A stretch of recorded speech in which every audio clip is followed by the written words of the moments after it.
and I'm back with a video unlike any I've done before. I've never done a CD update because honestly I stopped buying CDs a long time ago.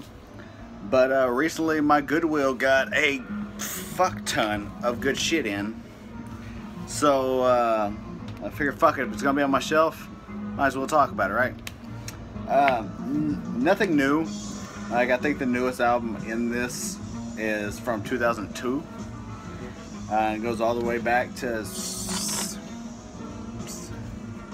early 70s. So yeah, some really cool shit. Playing in the background, if you can hear it, this is Mahavishnu Orchestra with Birds of Fire. This is some crazy out there jazz rock fusion shit from the 70s. I got this from Pat in his care package a couple weeks ago. I've listened to it a bit here lately. This thing is fucking strange. It's spacey, it's out there, but I dig it. I dig the hell out of it. Yeah. Don't know a lot else about these guys, but I know this is some wacky shit. So yeah, if you can hear it, that's what's up. So yeah, don't really buy CDs anymore. I'm probably going to be getting back into CDs because there are some LPs that there's no way I can afford that, oh, excuse me, I'm going to have to buy on CD to have. So probably expect more of these in the future. But I got 10 CDs here and I figured I'd run through them. Gonna start off with this one right here. And of course, this is a Tribe Called Quest with the Low End Theory.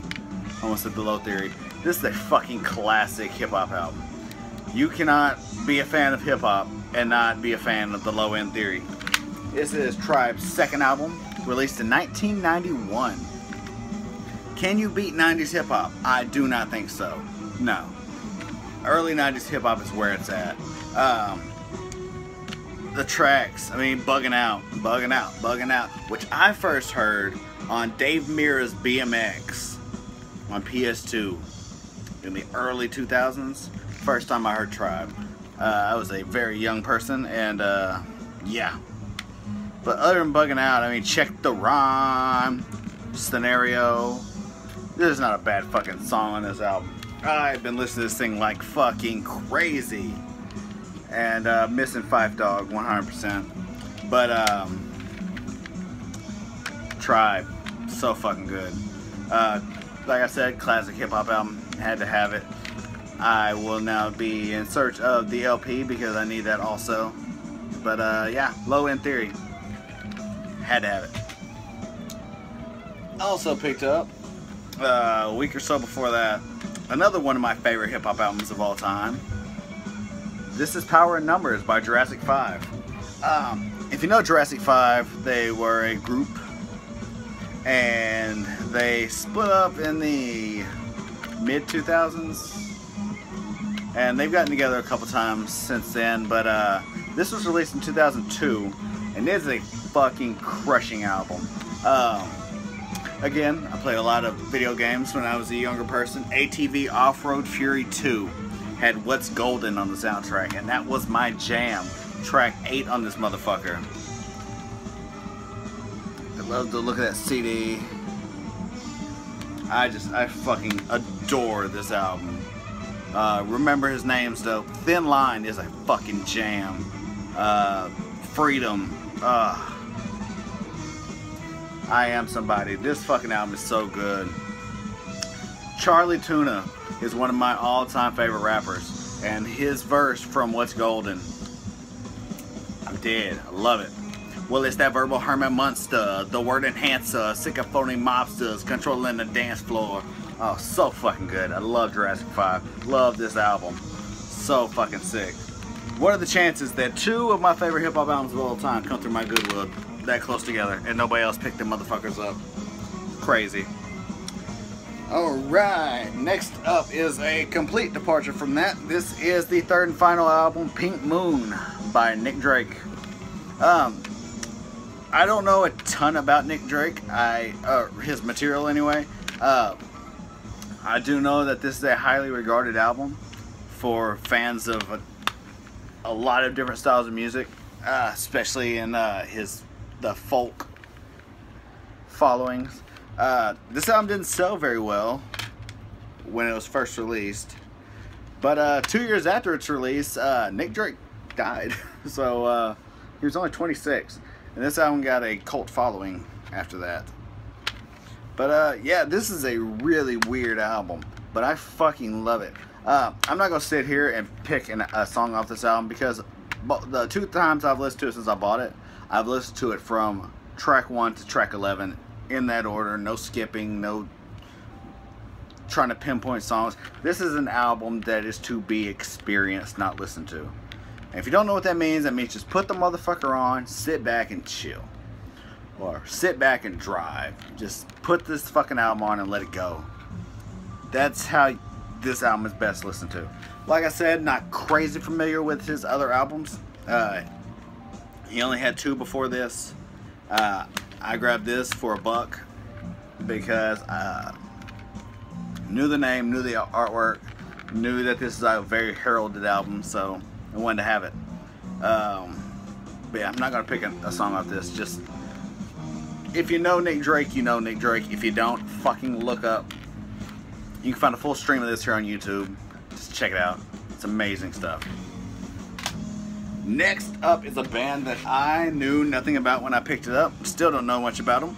I do know they are an English rock band, the post-punk, punk, gothic rock variety, and they are called The Damned. This is Phantasmagoria. Yeah, Phantasmagoria. It is the band's 6th album, released in 1985, and it's a weird one. Definitely a weird one. It's a sad, dark album. Like, you get those really depressing post-punk vibes off of it. But like I said, I really don't know a lot about this band. I bought it just because of the artwork. I mean, I don't see how anybody could just walk past the band called The Damned and now I'm called Phantasmagoria, where the cover looks like that. Also, she's on the CD too. But yeah, I've only listened to this thing straight through once. Street of Dreams, the first track, is really cool. There'll Come a Day. It's weird, but I dig it. When I'm in one of those really sad Smiths, Joy Division moods, I could definitely throw this on and put it right there with them. Not on that same level, but in that same vibe, you know what I mean? Really depressing British people. The Damned, Phantasmagoria. Wish I had more to say about it. Like I said, kind of lost. Okay, next up. This is another heralded album by a band that is very well loved that I just really don't get, except for this album. This is Faith No More with The Real Thing. This is the band's 3rd album? Yeah. It's the first one with Mike Patton, released in 1989. I don't know what it is about Faith No More, but they never really hit me with anything after this album. Maybe I'm just not listening to it right, or maybe it's just not my thing. But this one, Epic's first song by Faith No More I ever heard. Surprise You're Dead I love. Zombie Eaters. Woodpecker from Mars. War Pigs. It's a great album. My fucking kids hate it, but they're kids. What do they know? I think this thing's really cool. Is it the greatest thing oh, fuck me. Is it the greatest thing ever? Nah. But can't beat it for $1. It was fun. Like I said, hearing Epic for the first time years and years and years ago, it just kind of, it was new, it was different. Surprise You're Dead, still a great song. Yeah, if you know Faith No More, you fucking know Faith No More. If you don't, then and maybe I should try to re-listen to some of their later shit, but probably not. I'll probably just stick to The Real Thing. You know what I mean? Alright, alright, alright. This is a fucking weird one right here. Fuck, man.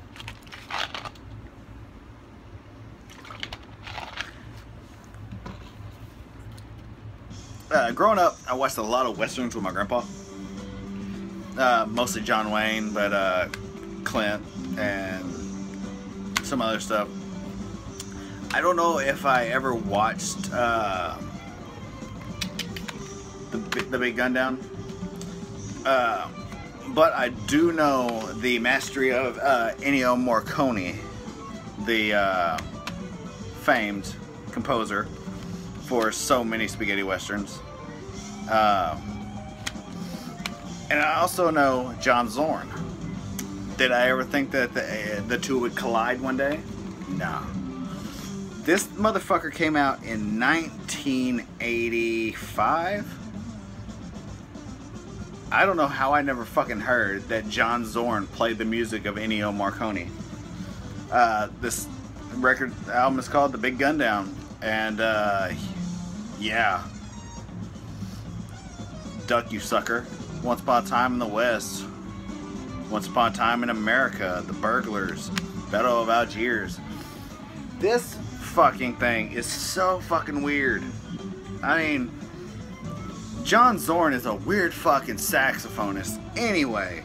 But him playing the musical stylings of Ennio Morricone is just fucking odd. Don't know if I love it. Don't know if I hate it. I don't know. But me saying John Zorn playing the music of Ennio Morricone should be enough to grab your attention. Yeah, it's fucking strange. Check it out.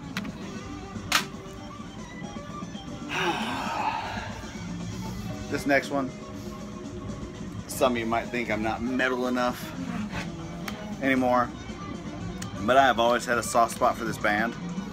I love them. I always have. They're one of my favorite rock bands, and it's Incubus. I'm not sure why. I was talking to my wife about this earlier. Why Incubus is one of those bands that just stuck with me since I was very, very young. This album came out in 1999. It is their third, and it's just a really good, fun driving rock album. Not trying to be too heavy and not trying to be super smooth. It's a fun album that I also own the LP of. I actually have quite a few of Incubus's albums. I dig it. I always have. It's always been fun. It's always been something I can just jam to. I've gotten a lot of shit from people over the years for liking this band and being a fan of this band at this state in my life, but I don't give a fuck, man. I like what I like. Everybody's got those bands. Yeah, if you're gonna unfollow me because you see an Incubus album on my channel, then I don't know if I wanted you here in the first place. You know what I mean? This also comes from the dude wearing a Taking Back Sunday shirt. But yeah, Incubus. It's a great fucking album. Make Yourself.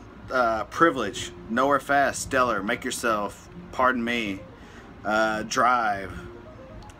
I Miss You. Amazing fucking CD. I had this CD. I think this is like the third or fourth copy I've had of this that I keep losing every time I move. But yeah, found it at Goodwill. Had to get it. Needed a new copy. Get on it. Alright, let's get the punk rock cred going. London Calling by The Clash. Classic punk rock. Classic. Released in 1980 here in the States. This is fucking punk rock done right. I mean, come on now. You are not a fan of punk rock if you are not a fan of The Clash. That's bullshit. I know there's a ton of people that don't like The Clash. But I really do. I always have. And this release is a double album in 1979, 1980, wherever the fuck you lived. Yeah, it's just a super awesome album. Oh man. Wrong 'Em Boyo, London Calling, Brand New Cadillac, Rudy Can't Fail, Clamp Down, The Guns of Brixton, Four Horsemen. Fucking A, man. You know The Clash. Also, one of my favorite album covers of all time. Just fucking smashing. Smashing good show. That was horrible. I'm so sorry. Yeah, man. Fucking Joe Strummer. Crazy shit. Love it. Love the Clash. Really cool to see this just sitting on a shelf and nobody else buying it. This town's not punk enough.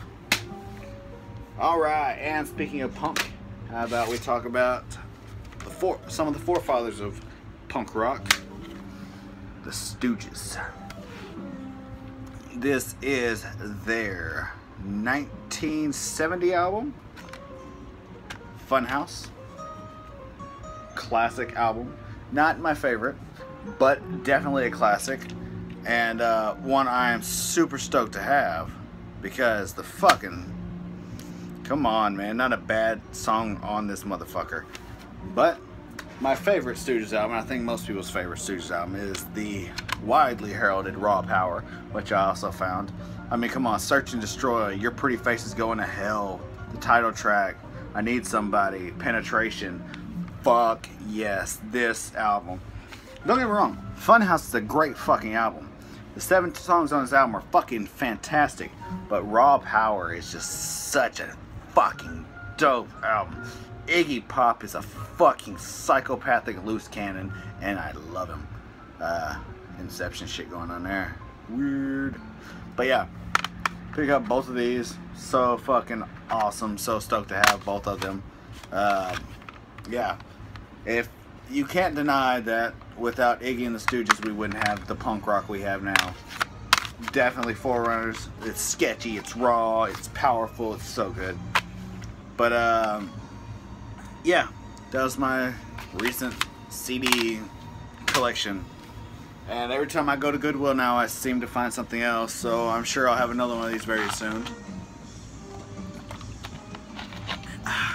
And like I said, there are a couple CDs I'm going to have to buy just so I have the shit in my collection again, because I can't afford the LPs, which sucks, but it is what it is.